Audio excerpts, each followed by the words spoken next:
अपने घर पहुंचने की जद्दोजहद में लगे हुए हैं। कहाँ से आ रहे हैं आप? राजस्थान से, लालगढ़ से। राजस्थान? हाँ, कितनी देर से बैठे हैं ट्रेन में? 24 घंटे बैठे हैं। 24 घंटे इसी हाँ। जगह पे बैठे हो जब से? हाँ, हिल नहीं पा रहे हो? नहीं अभी तक बाथरूम भी नहीं करने गए बाथरूम भी यार। नहीं गए? तो क्या बाथरूम में भी लोग बैठे हुए हैं? डर से पानी भी नहीं पीता हूँ उतरने के लिए, जगह भी नहीं है उतरने के लिए इधर पानी से। भी नहीं है कुछ है? हालात बहुत खराब है। बहुत खराब है। ये एक दुपट्टा लगा करके या चादर लगा करके ये किसी तरीके से बैठे हैं। और क्या नाम हुआ भाई? मिथिलेश कुमार।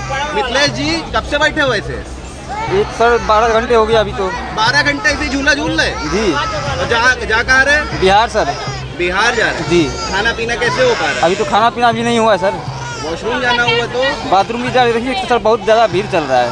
बाथरूम में भी लोग भर के बैठे हैं? हाँ, बाथरूम भी बहुत फुल है। तो क्या लगता है सरकार ने 12,000 ट्रेनें चलाने का दावा किया था, वो कैसा नजर आ रहा है? सर वही है, देख रहे हैं ट्रेन जो चल रहा है बहुत सब जो इतना